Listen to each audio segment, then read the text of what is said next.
welcome to this art27 event on World Human Rights Day. My name is Sofia Vieira and I'm the project coordinator of art27. It's great to see you all here today.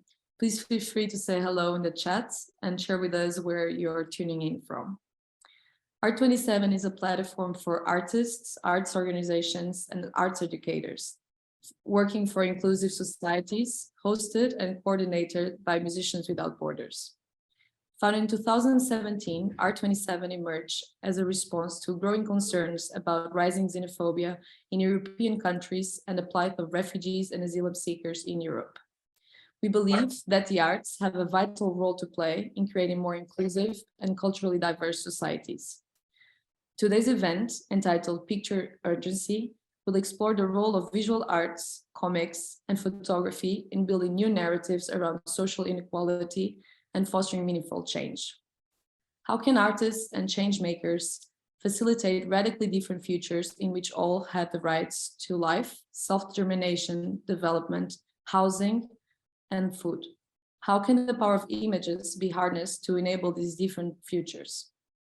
In a couple of minutes, I will be joined by Edward Nazarski, the former director of Amnesty International Netherlands, Mr. Fish, the cartoonist speaking truth to power through comics, and the founder of the Instagram-based initiative Now You See Memoria, to delve further into these questions and many more. But first, I'm happy to share the latest outcomes of the Commissions for Collaborative Artworks, and an initiative launched in April 2022 by art27. The open call commissions of collaborative artworks aim to provide opportunities for artists experiencing migration or forced displacement to meet others and forge new contacts. The commission artworks responded to the refugee experience, contributing to shifting the narrative around migration through art. In today's event, we'll be premiering 2 of these artworks, as well as short interviews with the artists. You can later find the full version of the interviews through art27's communication channels. Now, I invite you to watch the premiere of Delirium, the audiovisual artwork by Anan and Anas.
To start, I thought we could delve a little bit into the work you're doing for art27. So could you tell us a little bit about Delirium? Yeah, thanks for hosting us in this nice meeting. It's a nice opportunity for both of us also.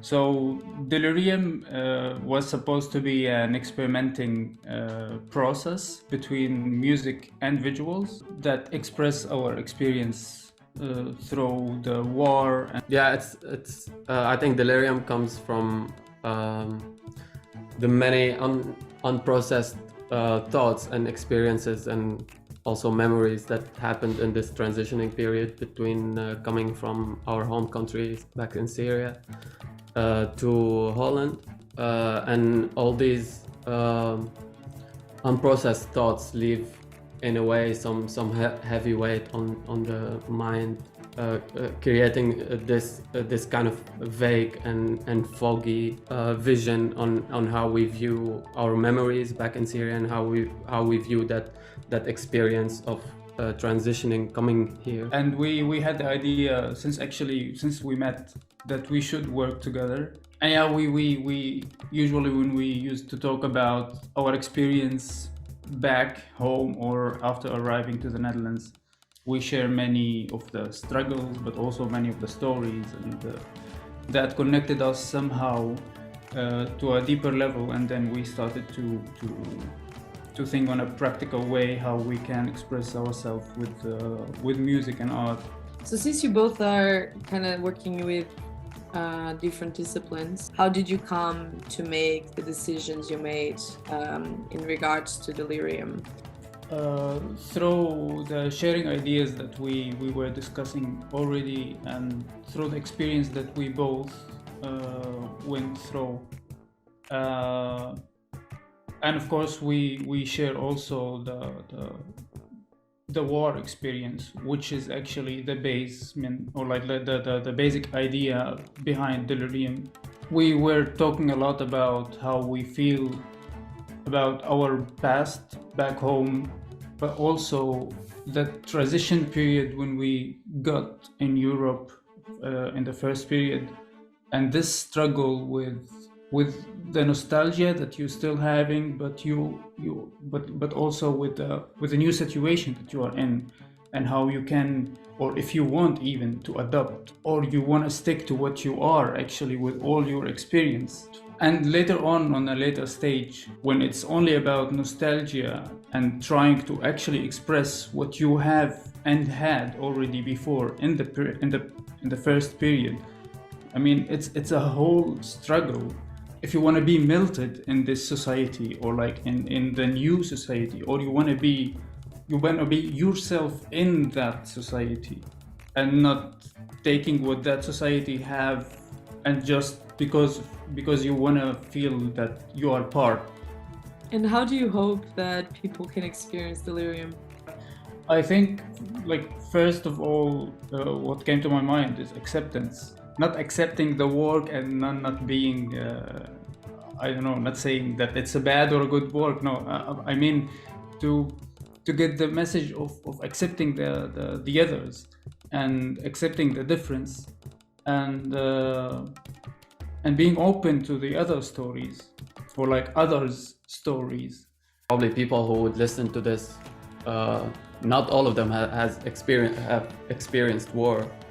But that doesn't mean that those people haven't experienced fear, hasn't experienced love, hope, even, and the need to feel safe, the need to find a home. So I think that's what we're hoping that the feeling would come across, is regardless of your situation or what you've been through, but there's always the need to survive. It's like an instinct, and this is just a translation of natural elements that we all share. Yeah, I guess that's also the beautiful thing about art, being it music or visual art or whatever it is, right? Sometimes it allows you to tap more into this kind of core human experience than than language would ever actually allow. Yeah. Yeah, definitely.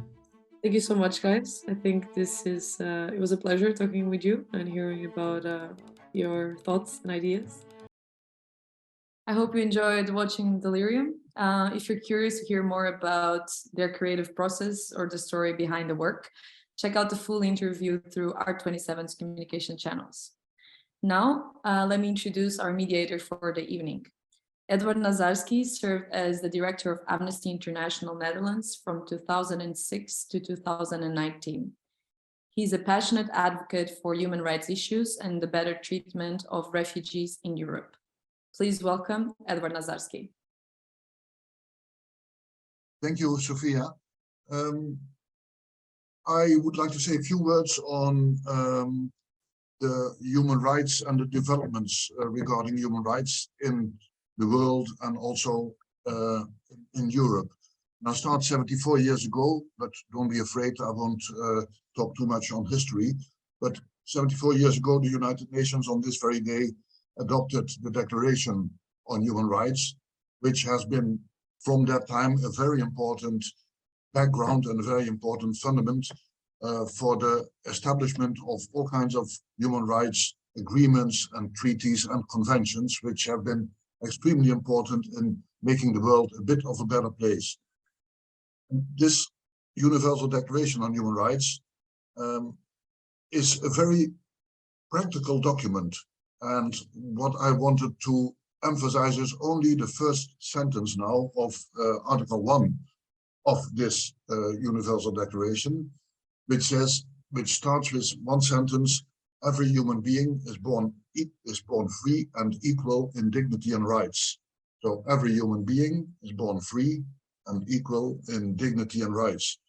And for me, that has always been and still is the core of human rights and the core of human rights advocacy, and also the core of my motivation towards human rights and towards my attempts to contribute to improvement of human rights for some people. The international law has helped enormously in order to improve the practical daily situation of very many people. But at the same time, we see now some counter movement. We have seen for the last, I think, well, maybe a bit over 20 years, we have seen a counter development where more and more countries are being ruled by dictators or very authoritarian leaders. Leaders who have become smarter in the way they treat people, they oppress people, they tell their stories, they know how to deal with criticism, and they have a range of methods they can use in order to stay in power, and they use all that, all the instruments they have and they have developed over the time. And sometimes I think that those rulers learn more from each other than international NGOs learn from each other. And what I see now is that in very many countries, and of more than 100 countries, there is a form of oppression of minorities, of refugees, of migrants. And what you also see is that sometimes governments try to use very smart means in order to stay in power, but sometimes they can be very rude, like the Chinese in Xinjiang towards Uyghurs, or like the Iranian authorities now towards women and others protesting in the streets.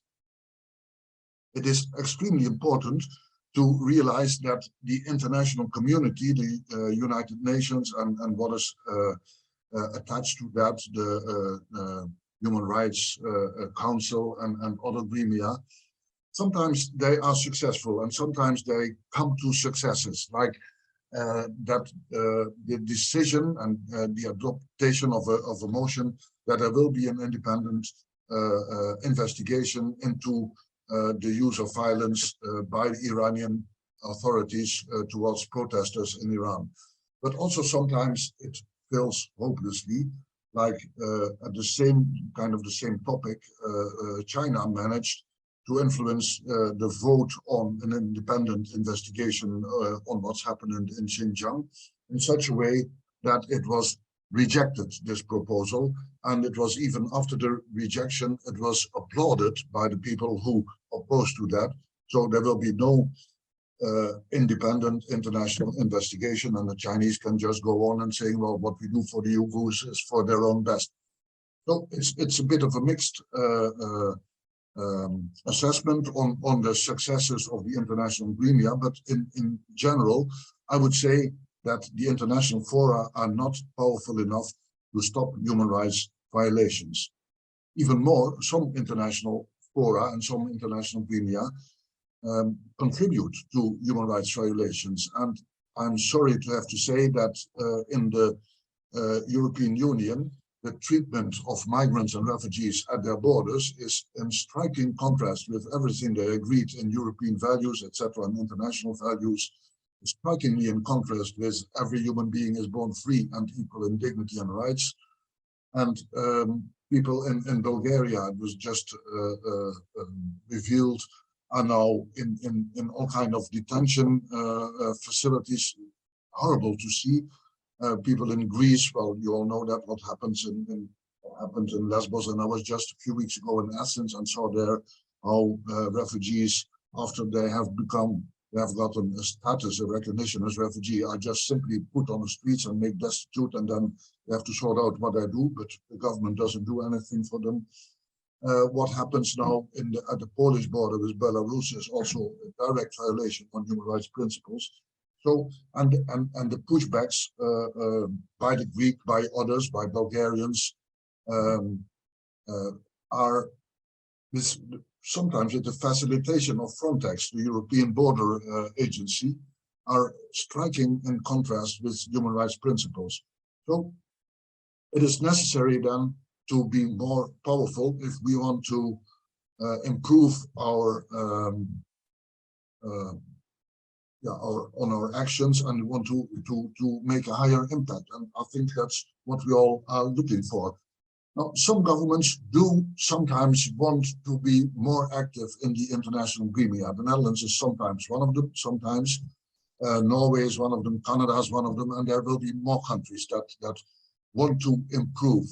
And what I think international organizations or national organizations need to do is to first and foremost seek ways to support national organizations like Iranian women who are trying to deal in their country with injustice and who are protesting in the streets or protesting in different ways, and tries to support them with all kind of means that we have, and to enhance their voices and to give more volume to their voices. That is very important.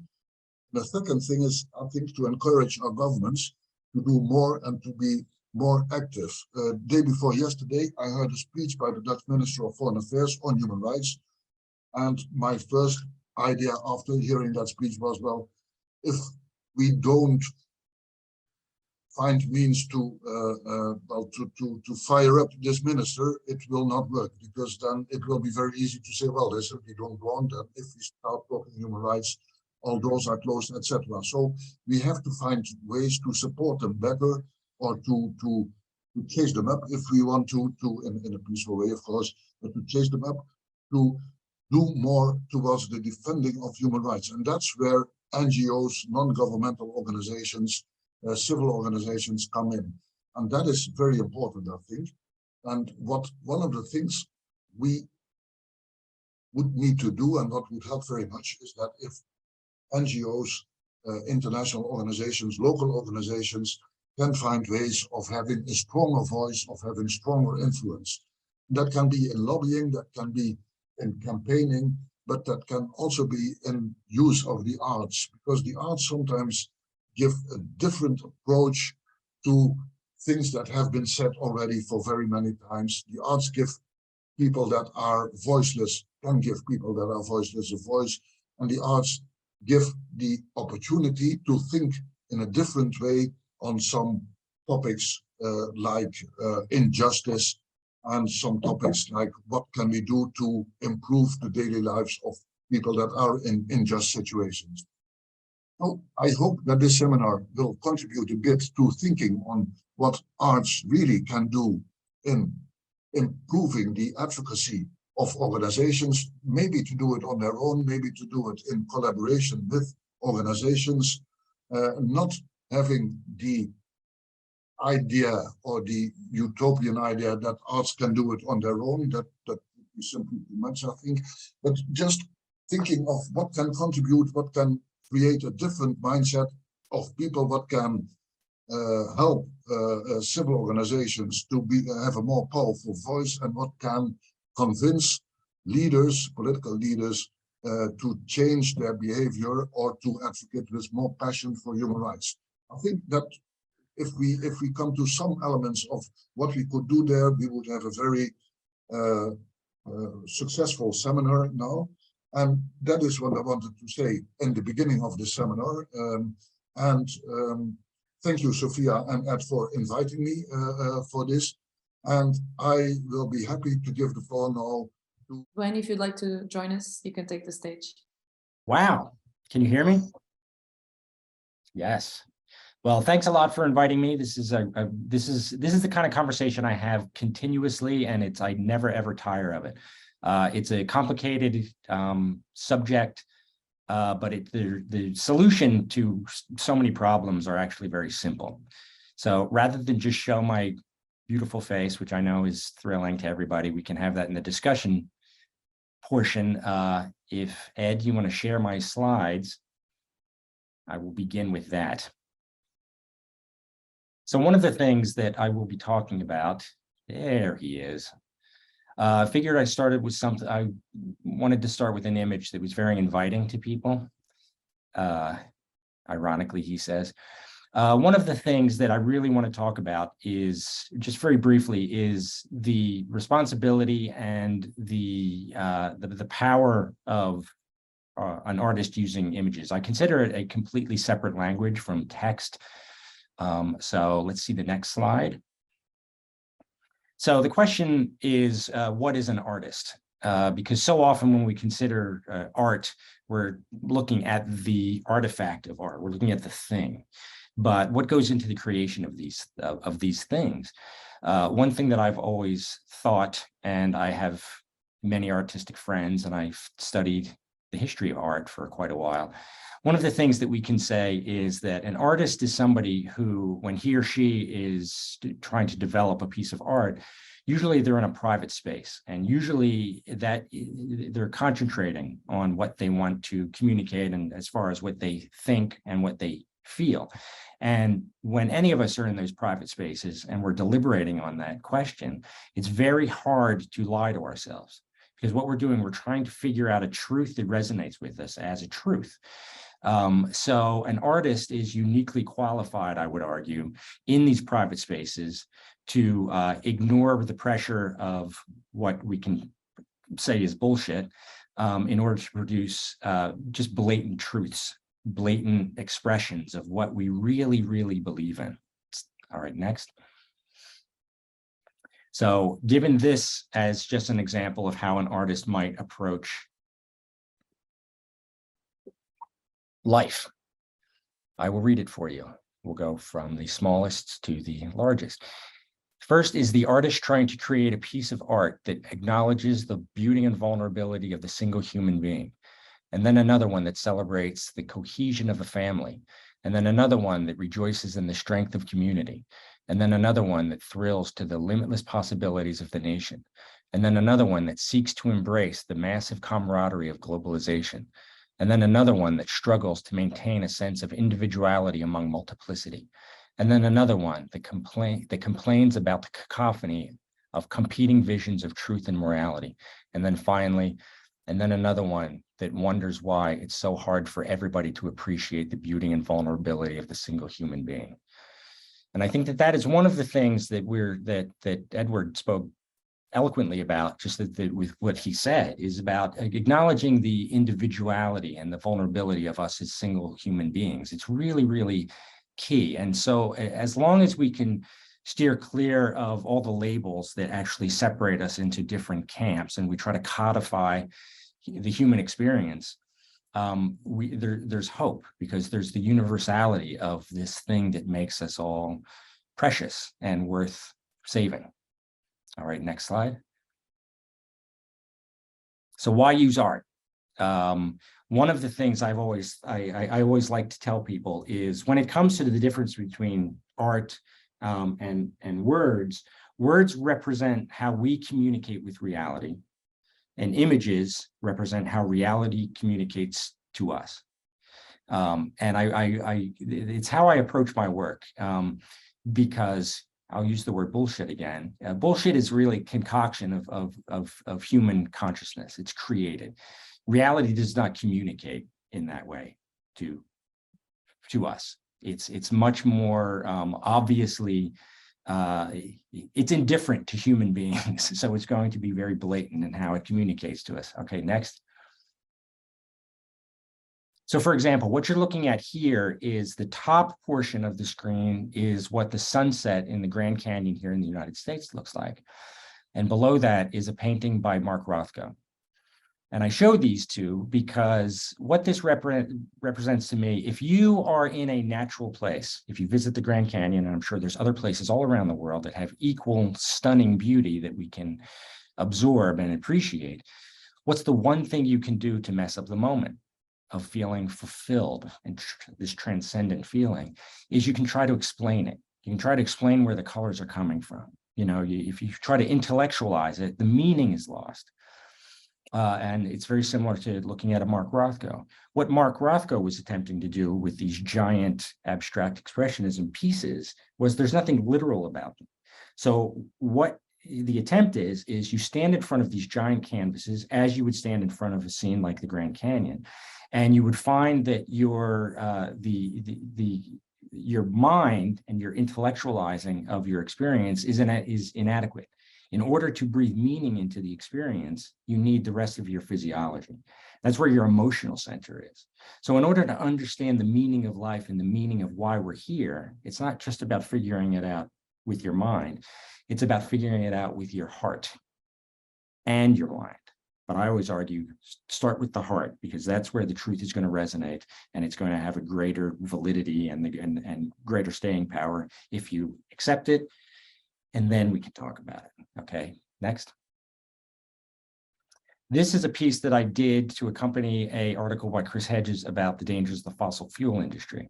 Now, this is an example of how using art as commentary to advance the necessity for some policy change, some recognition of some dangers that's threatening society. This is important because without images to give you a punch in the gut to demonstrate what is in danger, how desperate the situation is, it's very easy to soften the impact of such things. If we're talking about the fossil fuel industry and we're talking about climate change, it is a threat to future generations that we're choking them out of existence. We're killing our children or we're killing our grandchildren. What does that look like? This is what it looks like. All right, now there's people that when this was posted with the article said, this is a little too extreme. Mr. Fish has gone too far. But the truth of the matter is if we are in a desperate situation, the onus is on us to communicate the best way we can on the dangers and why we need to do something. Again, like recognizing the vulnerability of the human being, showing it in pain, showing it in danger is going to inspire people to maybe get off their asses and actually do something about it. Next. This is another piece that I did to talk about the problem of race in this country. It's using a very famous illustration by Norman Rockwell. I don't know if you know his work, called Triple Self-Portrait. And as you can see, I move a white supremacist in there who is seeing his values as actually representing America. And again, if you use art, you can fill your communication with sufficient detail where people are going to be able to see lots of points of discussion. And that's one of the important things about art. It's not about having a statement of fact. It's about starting a conversation. Something like this allows for that and invites people in to ask, what does this really mean? And have an argument with what the artist is trying to say. And so that facilitates a conversation, which is really important, starting conversations. Next. You can be very simple about it. You can do something that resonates as something like the Tiananmen Square, where you break down what the power dynamic feels like in society. And then you have a pawn making the first step towards rectifying the injustice that hierarchy presents to us. Next. And then you can have a conversation about the difference between institutionalized religion and spirituality, and how the breakdown is between that. You have the radical Christ idea of protecting somebody who is the meek. And then you have the institution threatening that. Next. This is a target at a police station here in the United States, which we have a very horrible history of targeting unarmed Black men and killing them. So this is putting that inside of a conversation about, is this what our police forces and the people who are meant to protect us, is this how they're being trained to protect us? Next. And similarly, another version, this is the Iwo Jima picture from World War II, redone to demonstrate institutionalized racism and how that is threatening the most vulnerable minority groups in our society. Next. Now, this one I'm going to say, it's 4 images. Don't start advancing them yet, but you can advance them just continuously. This is a 4-part cartoon. So what we have here is murder, massacre, genocide, and then investment opportunity. So with something like this, you demonstrate how actually what's been normalized, getting back to the corporate state, how that can camouflage massive violence and justify it because it brings a profit, and profit margins are very important. And this is a whole conversation about capitalism, which I'm sure that we'll get into a little bit later on. Next. So finally, the last couple slides I want to show you is, so why jokes? And getting back again to what Edward said at the very beginning, art, he mentioned, is a way to consider subjects in a different way. Jokes are that invitation immediately. And jokes, everybody likes a joke because once it is, you're being shown a joke, particularly with satire, you're being allowed to think outside the box. You're being invited to think outside the box. Just like how can we reconsider something in a radical new way? That's the great joy of jokes. So let's end what I am showing to you with some jokes. This is Isaac Thompson's motion to fuck everybody who isn't us. This I'm going to need, let me see, I can't see it on my screen, but this, I'm finding it on my slide. So if I'm getting close to my camera and making people uncomfortable, I apologize. This one is a Girl Scout who is showing her badges and what they're for to a guy. So she says, I got this one for leather work, this one for canoeing, and this one for promising to dedicate my whole life to crushing the rich white patriarchy out of existence, for making life so miserable for me and all my Black and brown and queer sisters all around the world. This is before we throw a ton of money into constructing a tomb for the unknown finger, we should first determine if it's saying fuck you or we're number one. Next. Of course, this is Jesus as a young man learning carpentry. We can only sell it to you in good conscience as long as you promise only to use it for peace and never for war. This is great news. We found out that justice isn't really blind and she's into rich white guys. Again, sometimes jokes are just about naming a truth and being blatant about it. We're told to be much more polite about addressing truths. So sometimes a joke is really just figuring out what the absolute facts are and just naming them and saying them out loud, which people are not typically used to hearing. Next. This is the do-it-yourself democracy kit, which the basic directions and only directions are give a shit. Next. This is, can I have a grant so I can finish my art?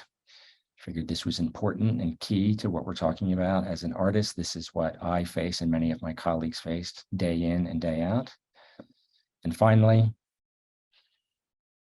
The last image is this. This machine kills nobody, which is really key and important to remember when it comes to art. You know, we have very sharp pencils, but we're not using bayonets to advance our ideas and invite conversation.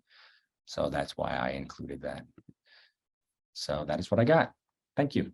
Well, thank you very much, Dwayne, Mr. Fish, for really brilliant explanation, a brilliant lecture, and we're happy I was muted because sometimes I was laughing out loud in some of your seeing some of your slides. So thank you very much for this. Friends, we are now going again to Noemi, hoping that Technic will help us now, and well, we'll give it a try at least. So Noemi, the floor is yours. Yes, I think now you can hear me well. Yeah. Yeah, that's good.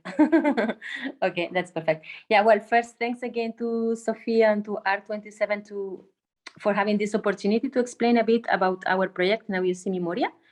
And yeah, Ed, just go ahead and just, while I talk, that you just can go through the different images. Well, the project Now You See Memoria starts in August 2020 in a very complex personal moment of myself where I somehow lost the father of my son, who is an Afghan refugee himself, due to somehow the consequences of forced migration that had on him. So I was really going through a very hard moment, not being able to sleep. And one night, yeah, just by coincidence, I saw in Facebook the photos from Amir. Amir, he's an Afghan refugee who by then he was living in Moria camp, the biggest refugee camp in Europe, in Greece. And he was just really desperate, taking snapshots with his phone, sharing what was happening during the pandemic in the camp, no? In a moment where all our focus was in when we will have the vaccine, when the confinement will go, you know, he was really desperate, asking for help. And I was also desperately in pain, so I think our pain connected. And then I decided to contact him. I explained him my personal connection with, with Afghanistan, with Afghan culture, and also my understanding of what he was going through, you know, because through the father of my son, I met many people who had to flee their countries. And then, yeah, I was lucky that he really trusts what I had on my head, you know, and what I proposed him was that we just open an Instagram account because we didn't have any money or any economical support, and Instagram was free, cheap, fast. And then I proposed him to share the daily life of what it really means living in a refugee camp, but from his perspective, no, not trying to change this power of dynamics of who is constructing the visual image of refugees, that most of the times it's always like a Western photographer who travels to Greece just for 1 week, take some photos and go. So it was to really give him the power, to him and to other people who are living in the camp, to be able to self-represent themselves about what is happening to them, you know, so that they have the possibility to explain what's happening.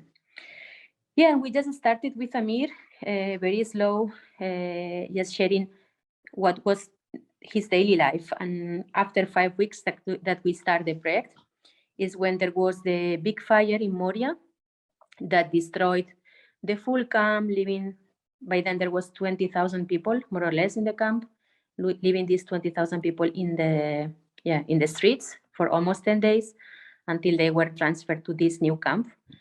And that moment is very crucial for the project because in that moment, the camp begins to be a closed camp.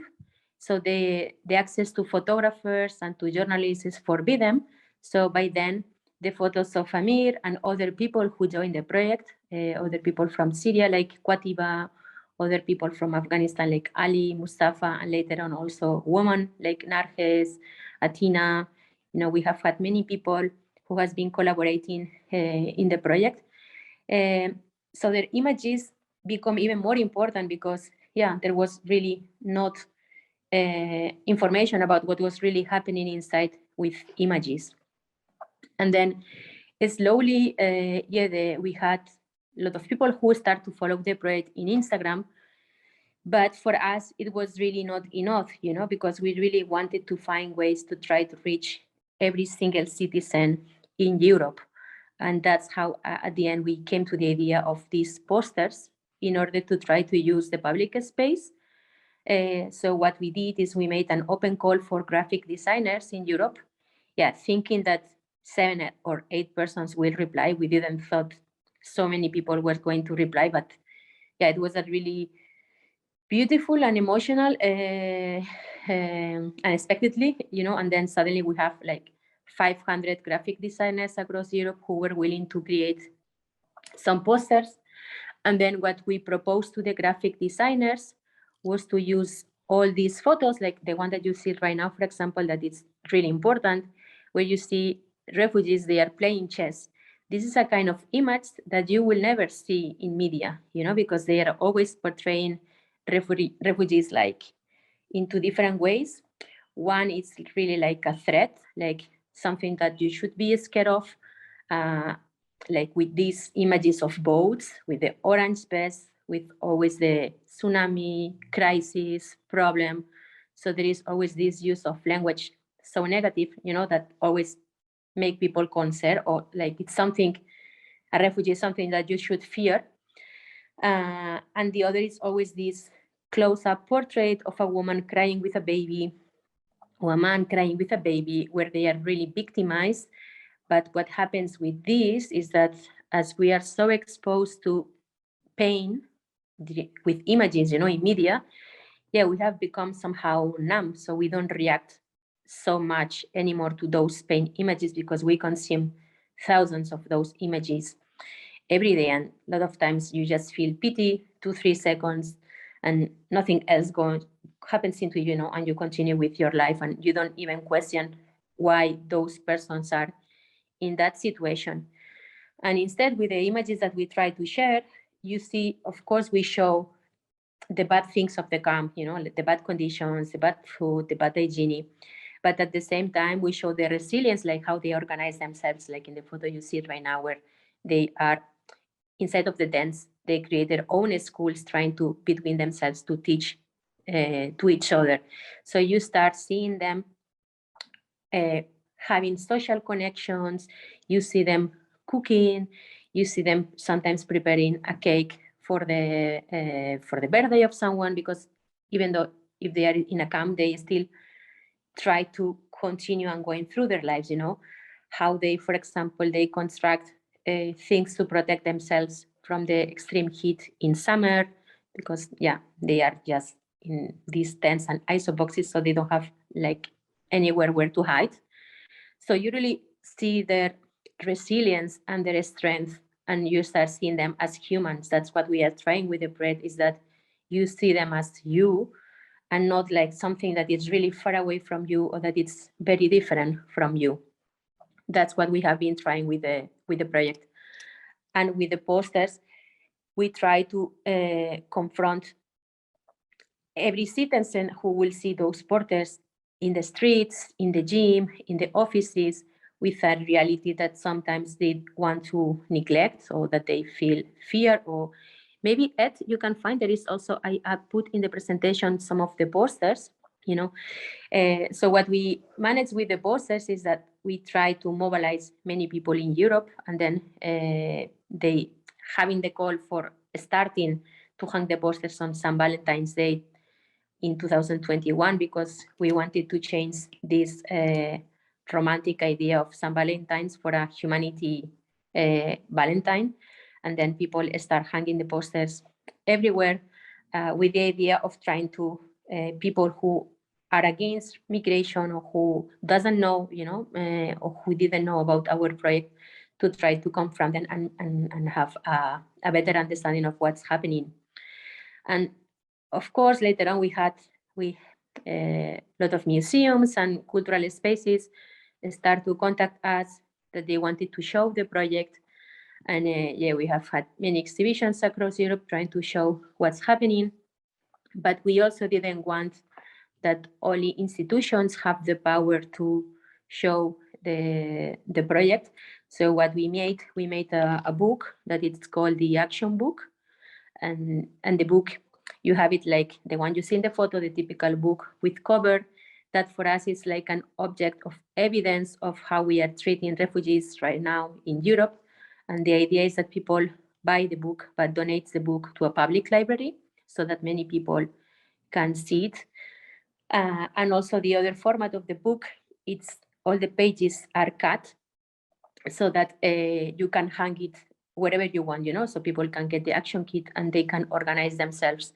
And an exhibition really cheap, and everything is very easy. You just have to hang it and you can do it everywhere. You don't need a big museum. You can do it in any cultural space of a little village, even in the street, anywhere you can do it yourself. So this is what we have been trying for the last 2.5 years, fighting for changing this situation in Moria. And the last campaign that I want to share with you, that you have to find the photos it's about the CCAC. In the project, what is happening right now is that, this is the new campaign is called No Child in a Prison, and it's because right now in Lesbos, they are constructing a new camp in the Aegean Islands. European Union have given 250 million euros to Greece to construct 5 new camps that are not camps, are prisons. They call it CCAC, Close Control Access Center, instead of calling it directly prison, but it's a camp with high surveillance cameras, double NATO fences, concrete walls, fingerprints to go inside. There is a control of movement of the person. That's a prison. And in addition, the one in Lesbos, it's really bringing things to the limit. This camp is going to be 1.5 hours from Mytilene through a really very complicated road. So people is going to be 1.5 hours away from hospital, 1.5 hours from schools. All the humanitarian organizations are really in Mytilene. So they are going to bring them literally to the middle of nowhere, because this camp is going to be, in addition, in the middle of a forest where there is the higher risk of fires during the heat season in Greece. So they are just really, I don't know how, I don't know how it's even, they had this idea of going so far, but this is what is really happening.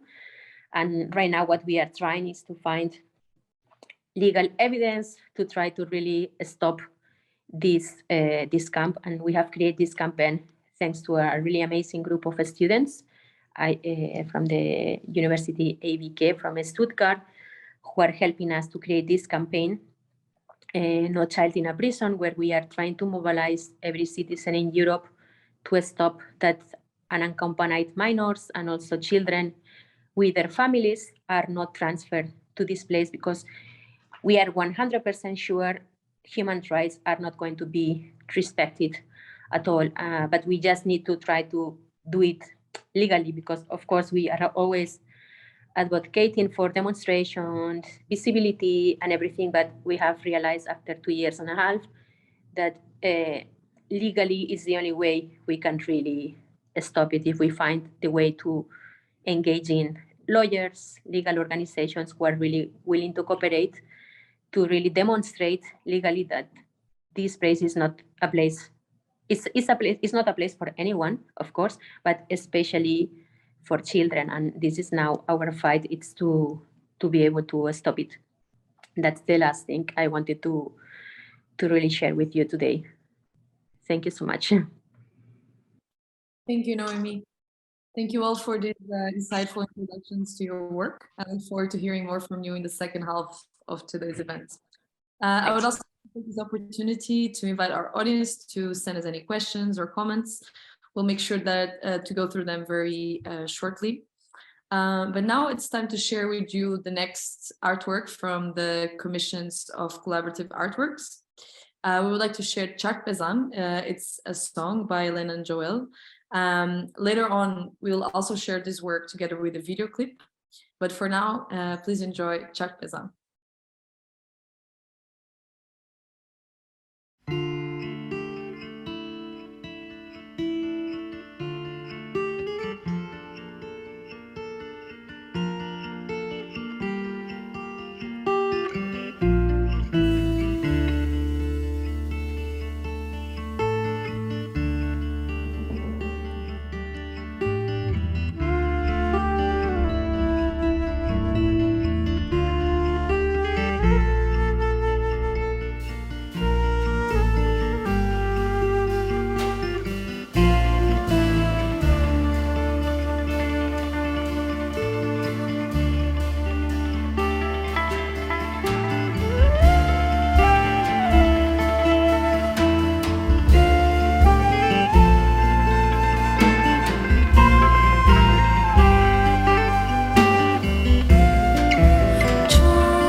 آخر کشید.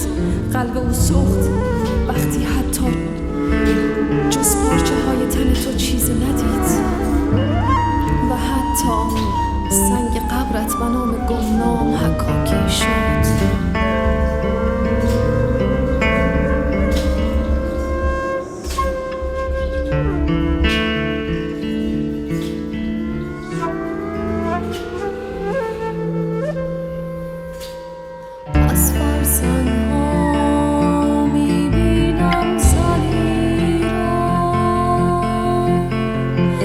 چرخ میزند در قله های ما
Hello, it's a pleasure to be here.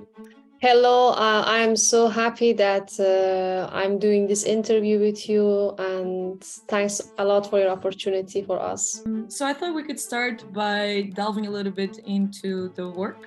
Could you please tell us a little bit about Sharkpezan, the song that you've been working on? So Sharkpezan, it's actually not only a song. It's a project that blossomed from me and Elena. And we think more about it's like an active art. The art that are included in this project are poetry and music and theater and dance, and at the end, cinema. The meaning of the title, which is in Farsi, is Sharkpezan, means whirling. I was imagining a girl that's whirling into darkness, into the mountains of Afghanistan, into the famous mountains of Afghanistan, this beautiful country, but is suppressed by the war, by injustice, by inequality. Although she's a lot in disaster situation, but she's still whirling. She's still whirling pridefully. So what kind of message do you hope to spread? We want to spread abundance of message by this protest, by this project.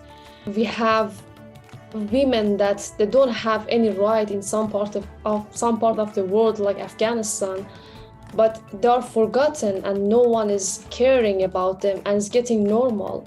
And this is so painful when we see them in this kind of situation, but the world, it doesn't reacting, and they are in hibernation. And we want to kind of shake this world that we have in this year. We are in this age, in this era, but we have still women that they cannot educate, they cannot do anything in their life.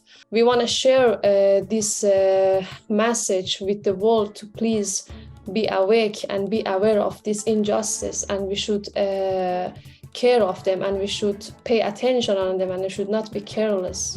What we want to actually do as a, let's say, goal is to overcome the indifference, to overcome the fact that many people know that Afghanistan is in trouble right now, but they feel, without power, or they just maybe can talk about, but how can we react as humans? How can we react to improve the situation there?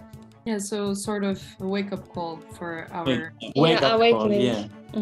We start to work for 3 months on that, but the music was so complicated for us, and the poetry was so touchy that we suspended this project. We said no. Somehow unconsciously we stopped it. The poetry blossomed and the music structure too. And this project came back to us when you gave us this opportunity. We have been working so far on the instrumental and vocal part of this song. And after December, we put mostly our effort on the video clip of this song, about the theater, about the performers. But it's really important for us, this project. We are putting all our effort with our heart and with our soul, because we suffer about this injustice in this world.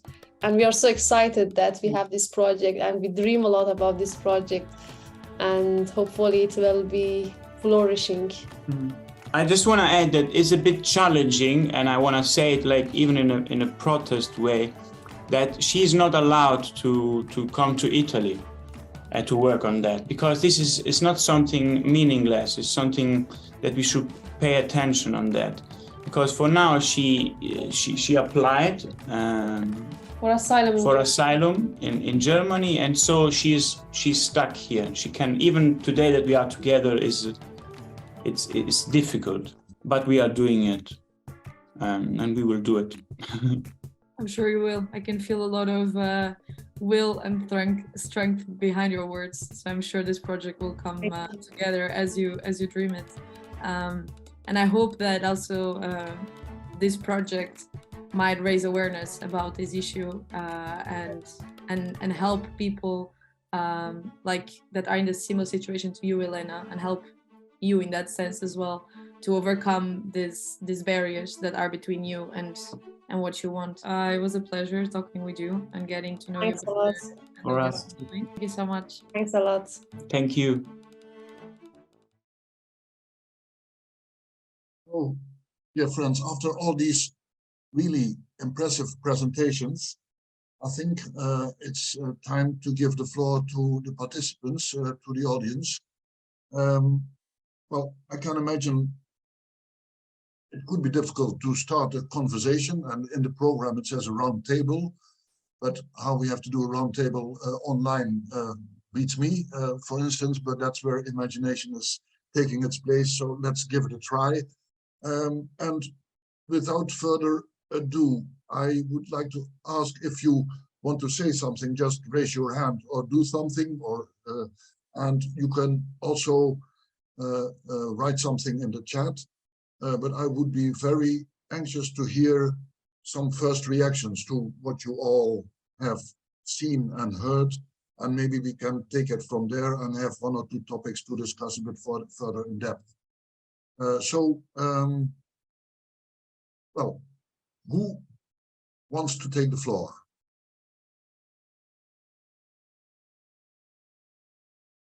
Wayne, Mr. Fish? Yeah, I might as well start this conversation.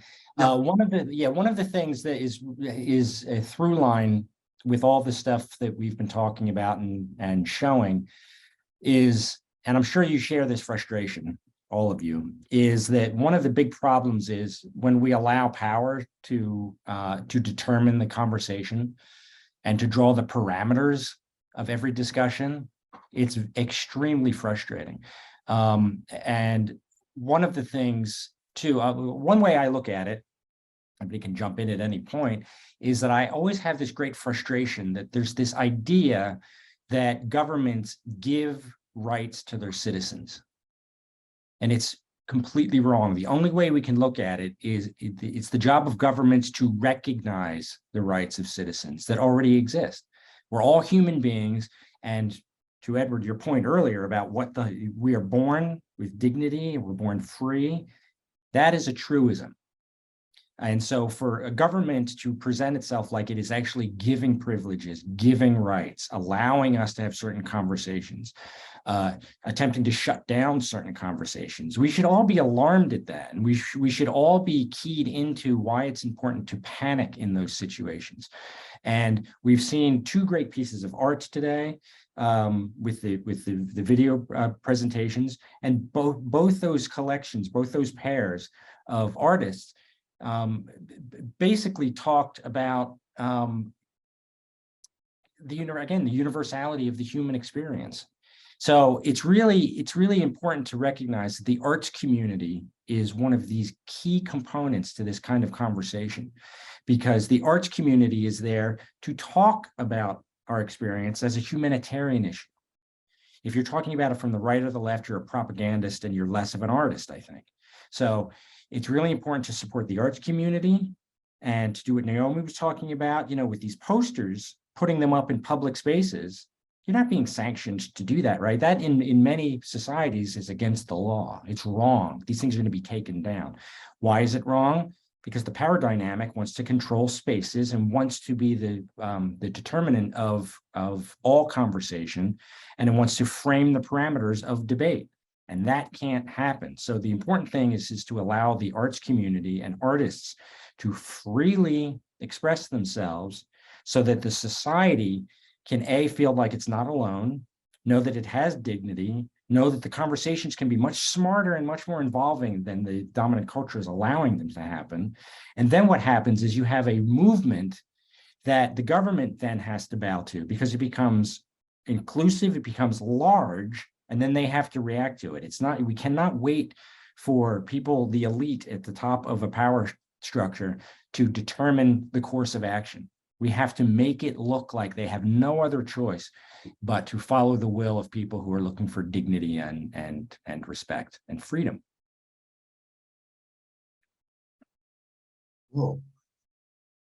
But then, who wants to react to that? Because it's a very powerful statement. Thank you for that, Dwayne. There must be, yeah, Joanna? Yes, Thank you. Hello, everybody. It's really difficult to say something after such a statement, but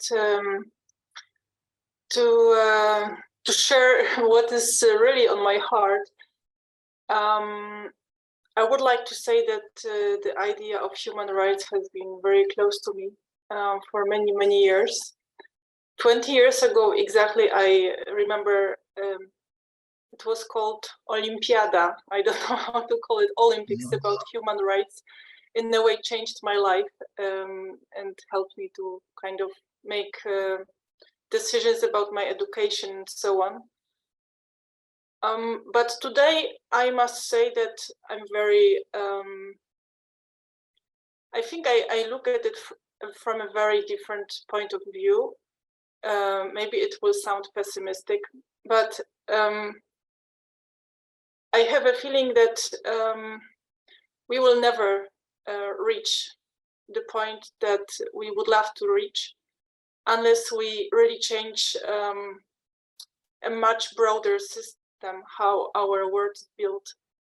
Because I have a feeling that like we can tell each other what is right, what is wrong, how it should look like. But the real core for me is this humanity that we mentioned now many times. But the problem is that we, like each of us, we don't really feel inside of us this dignity and all these things that we are given when we are born. And I would blame more for this education system in which we are all brought, how we are taught from being little children, because we will only really understand that we are equal and we are all humans and we have all these rights if we first discover it in ourselves and in our family and then friends and broader and broader. So I would really love to see this day in my life that our system, like the system that our world is built, will look very different and will give us this opportunity to discover these rights inside of us. And then I think we can move forward, because in this world that we are living together, it's really very, very difficult. That's my feeling. Thank you, Joanna, for sharing that feeling, that experience. And I think many of us could recognize at least parts of that. And well, if very briefly, a very personal experience from my side, I think what you said on inherent dignity of every individual, and that you don't realize, or you don't know maybe, or you don't realize they have that and they have all those rights. I think when those rights are removed from people or withdrawn from people, or when people are subjected to injustice, they can realize that they have some inherent dignity.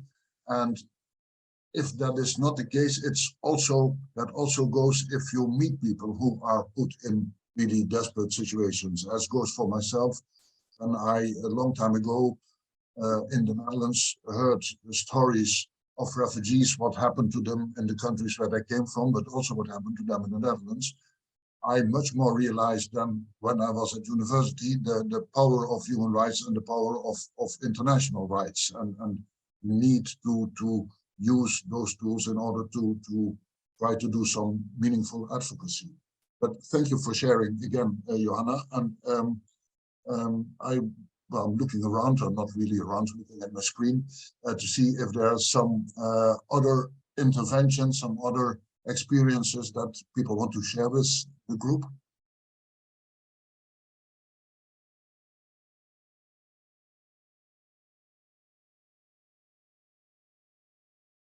Well, if you don't, I'll threaten to start singing a song, and you don't want that. So yeah, Laura.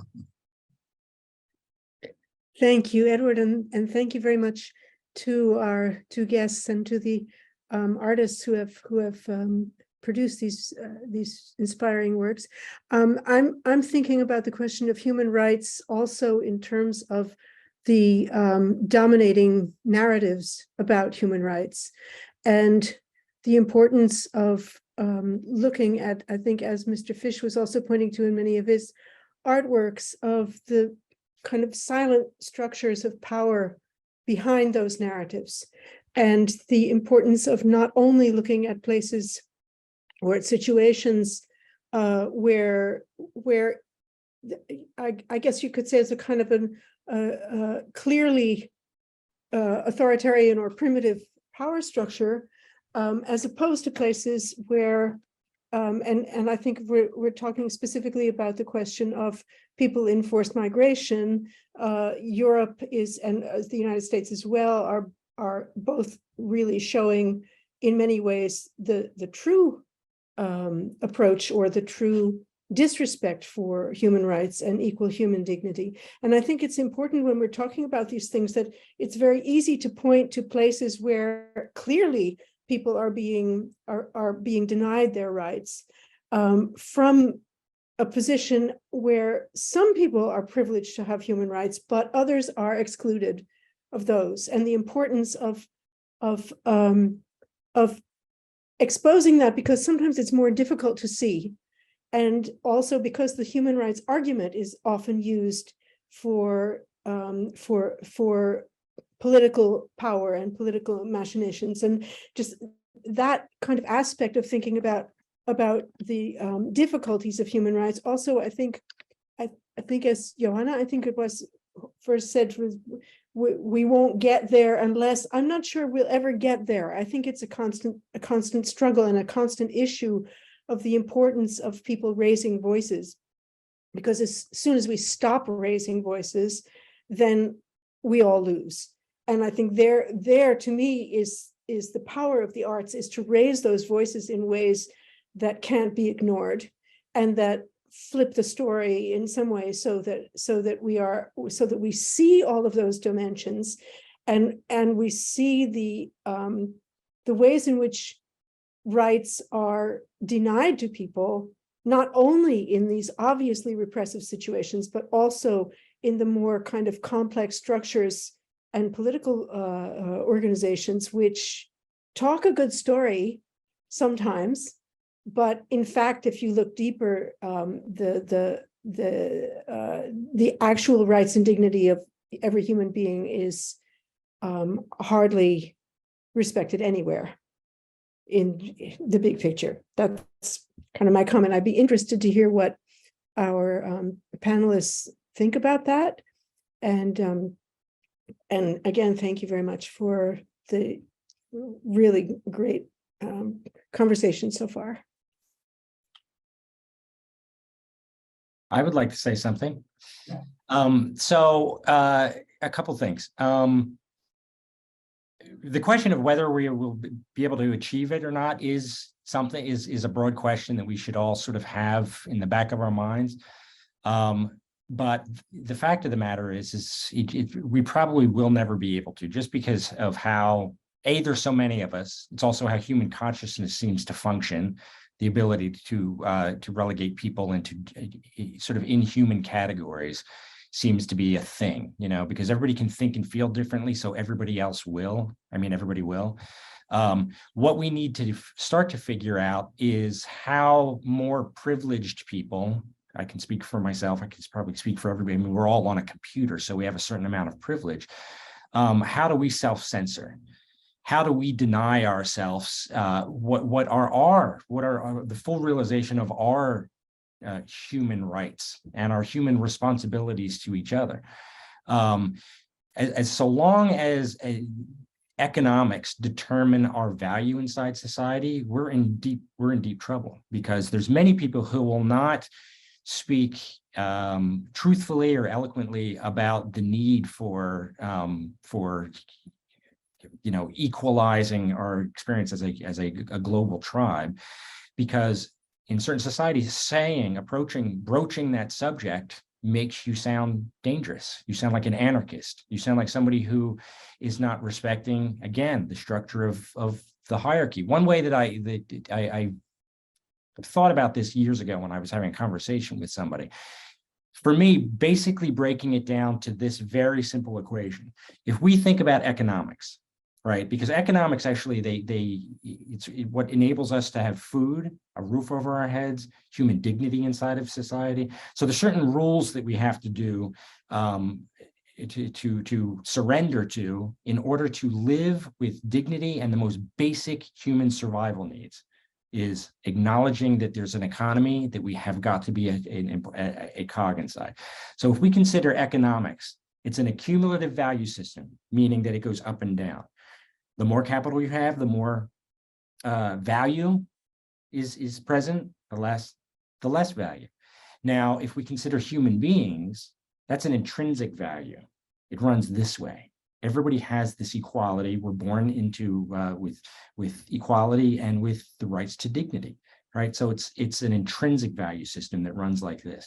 If you have an intrinsic value system meeting up against something that we've all accepted on the planet, which is an economic value system, which runs this way, in every situation, the economic value system is always going to be able to supersede the importance of a human being.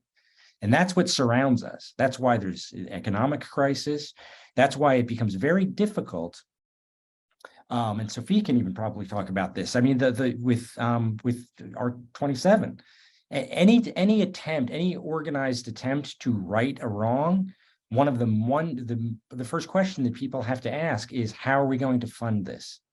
How are we going to be able to get this off the ground? So right from the get-go, it becomes an economic question out of necessity, because that's how we've structured the world. That's ridiculously problematic.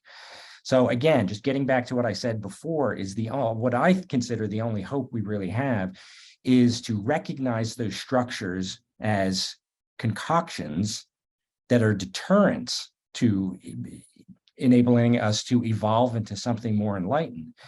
And it exists incrementally, deal with the problems circumstantially, and do our best to inhabit these spaces with our full hearts in our heads, saying, we have got to care, we've got to talk about caring, and we've really got to put our shoulder to the wheel of communicating that to anybody who is in earshot with us. It's the only hope that we have.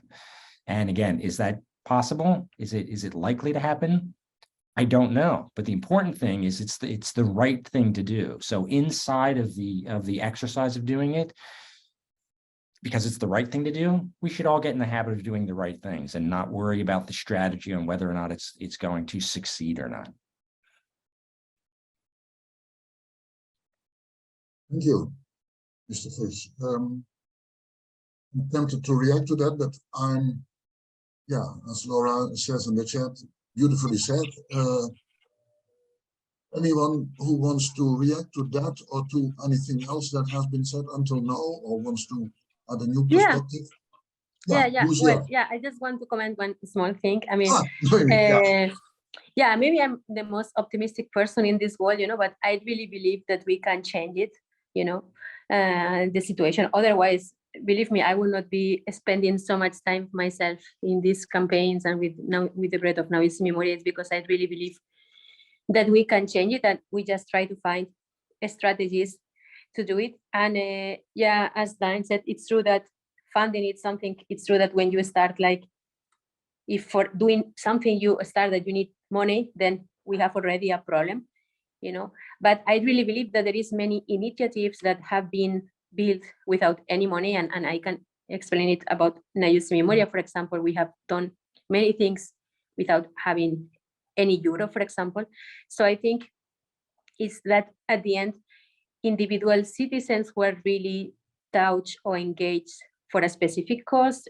For example, in my case is this one, but other people can be for other things, that they are really passionate and they try to find strategies to engage other citizens, and slowly they can change it. So I really believe that it's possible, even though I know it's really hard and it will take a lot of time. And I think one of the most important things that how we can do it, it's a lot through education, so it's really about building a lot of educational programs with different, in this case, about migration, and trying to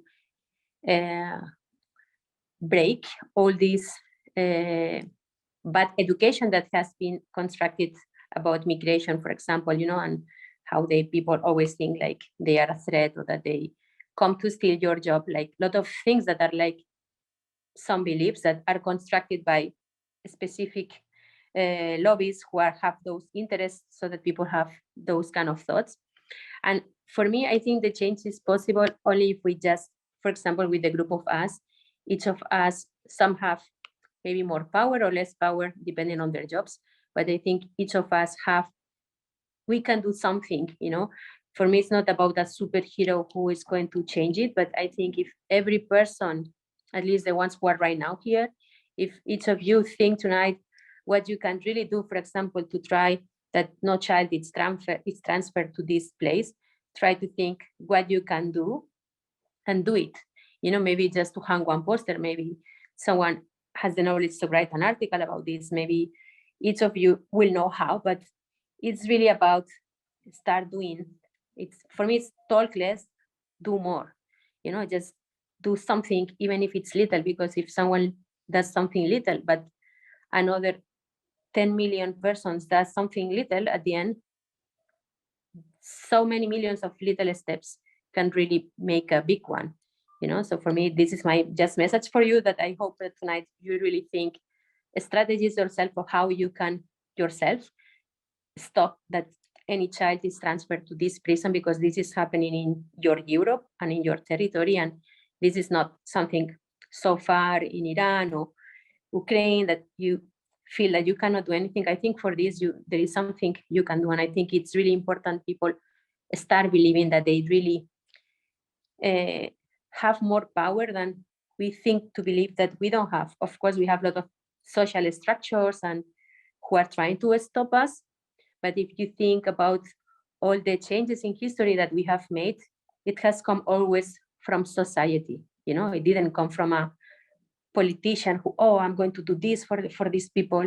At the end, it came from a group of citizens who didn't agree I don't know, that woman doesn't vote, that the Black community cannot travel in the same transport, and at the end, people united. They say, no, until here, we don't accept it anymore. And for me, the biggest issue with migration is that we keep accepting that they are treated this way. We accept it, and as long as we keep accepting, we will not change it, obviously. That's why I just ask you from today, just think what you can do to help us to really stop this new camp, because for sure it's possible, because it's illegal. I'm sure there are illegal things. The problem is that we are not lawyers and we don't have we know all the law by heart to be able to know which little cracks we can go through, but every system has cracks to break it. We just have to find which cracks we can go through to really break it. So all of you are really smart. So I encourage you to, from today, just think which crack do you think you can help us to break or help us to achieve this. I would like, can I jump in? Just because I totally, I completely agree. And I didn't mean to come off as just like a pessimist about anything, because I'm actually a very joyful person. And so that's one of the things about art as well. It is about disrupting complacency, and it is about trying to change the narrative in a way. And it's exciting if you can inspire people to do that in a joyful way. If you look at I totally agree with you, looking at in the United States in the 1960s and early 70s, what had happened was that the revolution had a soundtrack, it had a wardrobe, it had its own culture that was based around of joy, exploration, freedom, all completely done in contrary to what the politicians, you correctly said, would have allowed happen. Right. And so I do agree with you that it is about trying to find a language of optimism, a language of hope. And art is, for me, the one place that does that. It gives us that opportunity to celebrate each other's company and to have hope and to have real skin in the game, because what poetry and art does, it reminds us that we're all vulnerable human beings, and that's the truth. And so if we can have that celebrated through art and be reminded that we are worth saving and that our friends and family are worth saving, that politicizes us in a really profound way and makes us want to disrupt and ultimately we're going to have to break the law in many ways. If civil disobedience with the civil rights movement in this country and all around the world, you see what happens is you have to go against either what society says is correct or what legislation says is correct, and become a nuisance, but be a joyful nuisance. And we have to get used to feeling what that discomfort is and be able to power through it, because that's what activism and the movements that we're talking about is about. It's about failure, success.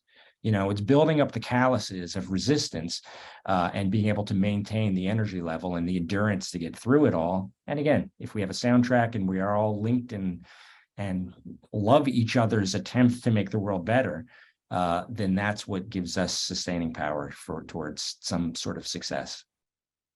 Thank you. Again, thank you very much. I just wanted to show you this. Oh, you have the book, so nice. I didn't know you have it, Edward. Very nice. Yeah, no, but Noemi, I just wanted to show you that your book is already out in the world, and that is really, and just to say to all the others, and I just gave a link, it's really very powerful, and it's very good to see it, to think of it, to feel it, and to feel more on what's happening there. The second thought, well, we have seen some really impressive contributions in art in these presentations. And at the same time, I think that, well, in the countries that I know well in Europe, I see very, very many initiatives that want to improve on some situation, but I also see a huge fragmentation in what they are doing, because very many organizations are doing a small thing because they are moved, because they feel inspired by some injustice or something that gives them hope, but they just start something. And at some point, I would love to have all those single voices combined in maybe in one choir, because well, single voices can do beautiful things, but somehow civil society organizations do not succeed in really making some collaborative effort with others, and that is something that could be extremely important and where we could learn from each other, but also have a stronger voice. And another thought, and then the floor is yours again, inspired by Mr. Fish, what you just said, couldn't we also give, if we want to raise hope and not only being very critical or in my case a very grumpy old man, but if we want to have a hopeful voice, couldn't we also try to draw attention to positive projects on, for instance, on migrants? In Augsburg in Germany, there is Hotel Cosmopolis, that's an initiative by locals in the city of Augsburg and in the south of Germany, who do the reception of refugees in a totally different way than the government. So there must be more of those initiatives that give a positive example. And I think in advocacy, but also in communication in general, it could work better if you say, well, this is injustice and we don't want this, and this is a breach of international law or human dignity, or however you want to approach it. But if you say, but if you do it like this, it would be much better. So the voice of hope and giving positive examples could also be a good thing. Yeah, that's very good, Edward, and precisely we are trying this with the food, just with the, because as you know, right now in Lesbos, the people are forced to eat the food from a catering, and what we are trying to explain to the people, following the bread is like, it's the same amount of money, I don't know, imagine it's 1 million euros. that they pay to this catering for the food for 6 months. It's the same if you will give this money in vouchers that the refugees can use in the supermarket, so that they have the choice of deciding what to eat every single day, because they are forced to eat food that they don't like, food that doesn't follow their culture a lot of times, and it's a single decision they have to take at least 2-3 times per day, every single day for 2-3 years that they are in the camp. So just this little thing of being able to choose what to eat. And what we did is, with the sales of the book, we buy these food washes and we give to them, and we try to say, look, you can do also this, and then they can go to the supermarket, buy their food, cook,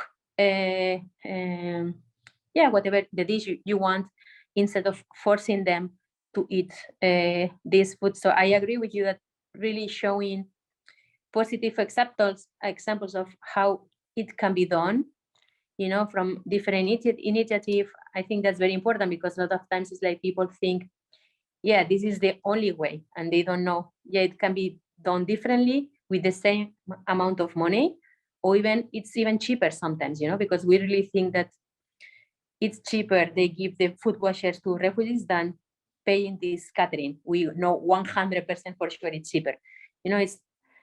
The problem is that sometimes it's a conscious decision that they don't want to do it, because they don't want to empower the refugee. They just want to stop him from any kind of autonomy. They don't have autonomy for nothing, not even to choose what you can eat or not. But I think that's a really good idea, these positive projects, and also this thing of civils, of trying to engage groups together, because at least this is what I felt with our project. We always try to connect not only with citizens, but with groups, because as you said, there is many people fighting for the same goal, but like separately, and sometimes if you get together, you get stronger. So I think these 2 points that you mentioned, Edward, I think they are really important. Yeah, totally. Thank you. Anyone? So I will say a few words more, because I'm not sure whether I was understood earlier what I meant. I think my thinking is somehow I don't know. It's just a bit different, because maybe I think about it a lot recently. And for me, it's really important, this educational aspect that you mentioned, and giving the example. I have a feeling that we as the world really enter a new phase, and we have all these troubles because somehow the system that we are is kind of, I don't know, not relevant anymore. And I would really imagine that the international organizations that were designed a few decades ago to protect the human rights and also to care about the peace in the world, that these organizations would focus more now on this educational aspect, because I think they have a real power to do it. And then we could have a tool to somehow unify this educational aspect for the young people and to share the experiences, because many countries are in all these organizations. And for example, if such successful small organizations that already have achieved something could share their experience on the forum of such international organizations, and through these international organizations, some even, I don't know, subjects at school, new subjects were created using the experience of small schools, then this good change can have much more impact. And this is what I meant in the beginning, that somehow we need to, I think, move to next step in order to have a real impact, because our world is getting more and more complicated. That's what I mean. I can, and I appreciate that. And I totally agree. And one of the things I think that embedded in what you just said has to do with the fact that human beings were made up of stories. So we have to allow the people who are, being victimized, or even the people who are trying to levy support and aid to people who are victimized. What is your personal story? Now, what is, like, again, it always goes back to me of who's controlling the narrative, who is framing the parameters of the conversations that we have. If we're all allowed to speak frankly about our own experiences and our own pains and our own sense of justice and utility in trying to right things, it's really powerful. That's how we gauge the depth of our friendships and relationships with other people. How willing are they to share who they are? Do we feel safe in communicating who we are to them? And I'll bring this back to, again, the importance of the arts community. I hope everybody knows the Art Spiegelman book, Mouse, for example, which he's a cartoonist who, I think it won the Pulitzer. It was a big book in '92, I think is when it won the Pulitzer. And what it was, he interviewed his father's experience during the Second World War as a Jewish prisoner in a concentration camp. And he rendered it with the Jewish people being rendered as mice and the Germans being rendered as cats. And it's a really profound piece of art. And the reason it's so successful is because after the Second World War, and this is the difference between using photography sometimes versus using art, is that people would shut down when they saw the images of the liberated concentration camps. Because if you see bulldozers pushing huge mountains of dead bodies around, it's so overwhelming, it's so inhumane that the viewer cannot look at it, certainly can't look at it for any amount of time. And so you shut down to protect yourself. You just cannot look at it. So Art Spiegelman creates this narrative, talks about the experience of being incarcerated into concentration camps, surviving your experience inside a concentration camp, being liberated from that. It's a long narrative, and it allows you to exist with the subject, develop a deeper understanding of what it was like from the human experience inside of the camp. And then you come away with a greater wisdom, because you've been allowed to contemplate, you've been allowed to deliberate on the impossible monstrosity of what that was. And then you understand it better. You could engage with the subject more. Okay, so art allows that kind of throughway sometimes where photography or even straight reporting can feel overwhelming. It invites you into the story and allows you to exist and care about the people who are involved in the narrative in a way that that is profound, because at the end you come out and you've been politicized in a way to care about the pain of these people, and then to want to do something about it, because you're still a little uncomfortable knowing that they've suffered, knowing that they still need reparations and that they still need support and aid. That is going to allow you to plug yourself into these organizations and to these networks that can render aid. But to get you involved in it, I always think that what art can do, as far as reminding you that you are part of a global family, this could easily have happened to you, or it's happened in a different way to you. And again, you don't feel so alone. It's just like, okay, let's all commune around our mutual pain and try to concoct a survival technique that will bring us to a better plane of existence, literally. Well, thank you very much for that, Mr. Fish, Dwayne. I think that would be an excellent wrap up of this conversation, and thank you for that.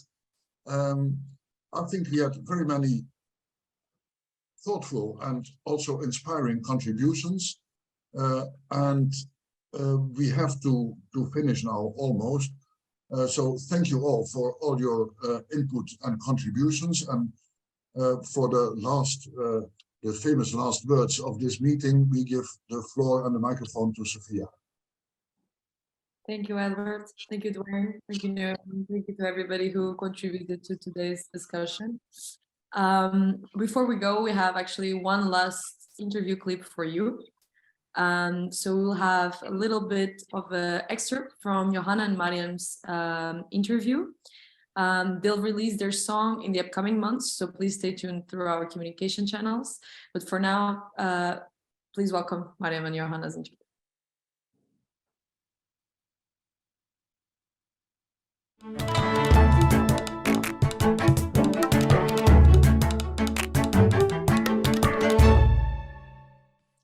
Hello, Mariam, Johanna. Thank you for joining me today.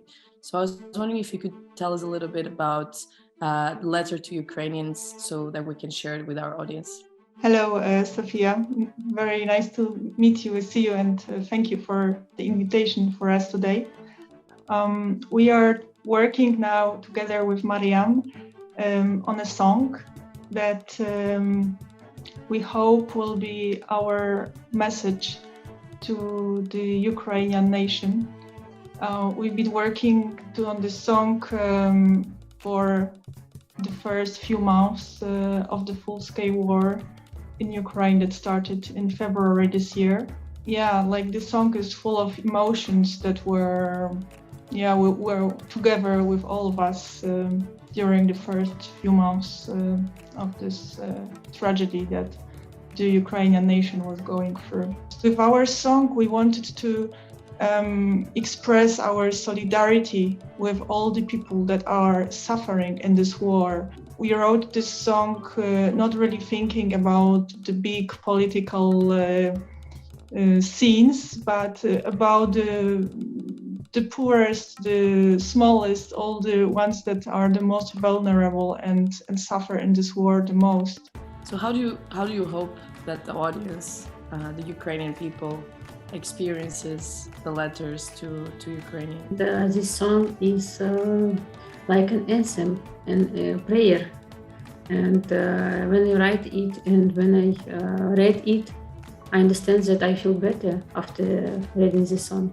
And I think that all Ukrainian people who can read this text or hear it, they will feel that feel I. Mariam, you're originally from Georgia and we're living in Ukraine. And Johanna, you were living in Poland. So how did you two meet? Because of situation in Georgia, because of the war in Abkhazia, we moved to Ukraine. And when the full-scale war began, I was in Batumi and Johanna was in Batumi too. I learned about the protests against the war and despite the rain and cold, I went there. There on the central square of Batumi, Georgian activists expressed their support for Ukraine and Johanna gave her speech. I really liked her performance. She spoke with tears in her eyes and I wanted to get to know her better. We often talked about how we can help Ukraine if we are far from it. And Johanna decided to write a song, to make song. And I have never written poems before it. But then it was a very sad day. I cried because of bad news and I wrote this text. After Georgia, I went to Hungary in Budapest. I want to be closer to Ukraine for my family. From there, I went to volunteer in Lviv. I collected medicine for different hospitals in Ukraine in March this year. And then I was in Portugal for a month and I missed Ukraine, my family, my friends, because all of them were in Ukraine. And I was very worried. And when I told Johanna about my depressed mood and homesickness, she advised me to write a song about home. And therefore, there is already a poem about home. Also, I must say that it's my first musical expression somehow related to politics. Until now, I was never really putting myself on any side as an artist. I came to Georgia 15 years ago, first time because of politics, and I was working in the conflict zones in politics and diplomacy. And then I quit all this politics world and switched to music, and I was always trying to keep myself far from politics because I believe that I want to be an artist for everyone, regardless of what views somebody has. And on this day, when I went to this demonstration, that I met Mariam, it was really the first time after many years that I loudly said what I think and somehow expressed my views. Yeah, I'm very grateful that we could meet, and I hope it will not be only one song. And there are so many magic situations in all this our meeting and working together that I believe that that many good things are in front of us. I'm really grateful because this way this song can be heard, will be heard by others. I want to say that because of this song and your organization, I can pay for my study, and now I am studying on a master program in public health. Thank you so much for your kind words, and I think when a drive is there, the same way that you were talking about Mariam, that when you saw her, you saw all this creative energy. I believe that we saw that seeing your project, and it's really a pleasure that we can support you and help make this song be heard all over Europe, all over the world. Thank you so much to you both for sharing all these beautiful stories, sharing your song with us. It was really a pleasure, and I'm looking forward to hear the song in the upcoming months. Thank you.